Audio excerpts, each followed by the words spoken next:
الحمد لله رب العالمين، والصلاة والسلام على المبعوث رحمة للعالمين سيدنا محمد وعلى آله وصحبه أجمعين، وبعد.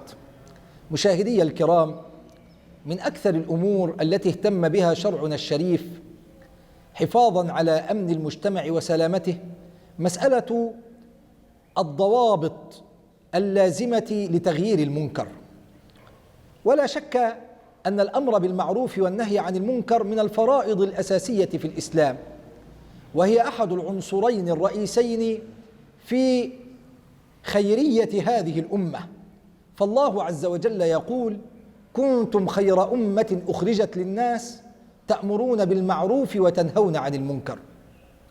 ولكن ومع أهمية هذا الأمر، إلا أنه ومع الأسف وجدنا أناسا أقدموا عليه دون علم بأصوله وضوابطه، فضروا أكثر مما نفعوا وأفسدوا أكثر مما أصلحوا.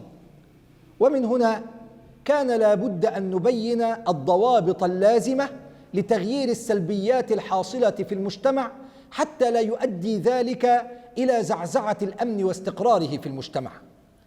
ويمكن أن نجمل هذه الضوابط في عدة أمور. أولها ألا يكون الأمر من المسائل الخلافية، بمعنى أنه إذا كان الأمر مما يسوغ فيه الاختلاف فلا يجوز بحال من الأحوال أن تعتبر أن ما تعتقده هو الحق وأن تحكم على اعتقاد غيرك بأنه منكر.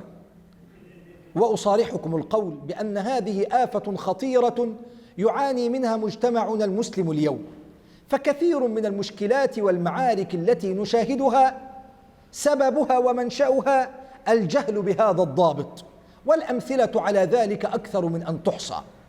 فهذا عراك في المسجد بسبب الخلاف حول البسملة، هل يجهر بها في الصلاة أو لا؟ وهذا خلاف حول عدد ركعات التراويح، وهذا خلاف حول مسألة القنوت في صلاة الصبح وغيرها وغيرها. والسبب في ذلك كله الجهل بهذا الضابط الذي يقرر أن الأمر طالما يتسع فيه الخلاف فلا مجال فيه للإنكار. ولذلك كان الإمام السيوطي رحمه الله يقول: لا ينكر المختلف فيه، وإنما ينكر المجمع عليه. ولكن ينبغي التنبيه على أن المقصود بالاختلاف هنا هو الاختلاف القائم على أدلة شرعية معتبرة، وليس الاختلاف القائم على العصبية والهوى دون دليل معتبر. كذلك من الضوابط المهمة لتغيير المنكر أن يكون المتصدي لذلك عالما بأن ما ينكره منكر. لأننا نشاهد بعض الناس اليوم يقدم على أمر هو حلال، ولكنه لسبب أو لآخر يظنه حراما ولا علم له ولا دراية.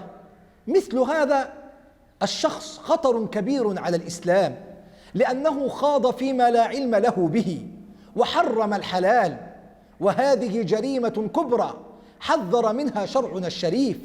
فالله عز وجل يقول: ولا تقف ما ليس لك به علم. ويقول تعالى: ولا تقولوا لما تصف ألسنتكم الكذب هذا حلال وهذا حرام لتفتروا على الله الكذب، إن الذين يفترون على الله الكذب لا يفلحون. كذلك أيها المشاهد الكريم، من الضوابط الحاكمة لتغيير المنكر أن يكون المنكر ظاهرا غير مخفي. نعم، هذه نقطة هامة. من ضوابط تغيير المنكر أن يكون ظاهرا معلنا غير مستخف به صاحبه، فمن أغلق عليه بابه فلا تتبع عورته، فإن تتبع العورات منهي عنه شرعا. فالرسول صلى الله عليه وسلم يقول: لا تغتابوا المسلمين ولا تتتبعوا عوراتهم، فمن تتبع عوراتهم تتبع الله عورته، ومن تتبع الله عورته فضحه في بيته. وأختم جماعة الإسلام ومشاهدي الكرام بضابط مهم من الضوابط الحاكمة لمسألة تغيير المنكر، وهي ألا يترتب على تغيير المنكر منكر أعظم منه. نعم، إزالة المنكر من باب إزالة المعاصي، ولا يجوز بحال من الأحوال أن يزال المنكر أو أن يزال المنكر ليحل بدلا عنه منكر أعظم منه، كأن ينهى الإنسان مثلا عن شرب الخمر فيؤدي ذلك إلى قتل النفس. هذا لا يجوز، لأن الشريعة الإسلامية مبنية على جلب المصالح وتكميلها ودرء المفاسد وتقليلها. فالمتصدي لإزالة المنكر ويترتب على إزالته للمنكر منكر أعظم منه، مثل هذا جاهل بالشريعة الإسلامية السمحاء وجاهل بمقاصدها. إذا أدركنا هذه الضوابط وطبقناها، لا شك أن المجتمع المسلم سيعيش في حالة من الأمن والسلام، وسيبتعد عن الاضطراب والفوضى. نسأل الله العلي القدير أن يرزقنا العلم النافع والعمل الصالح، إنه على ما يشاء قدير وبالإجابة جدير. وصلى الله على سيدنا محمد وعلى آله وصحبه وسلم.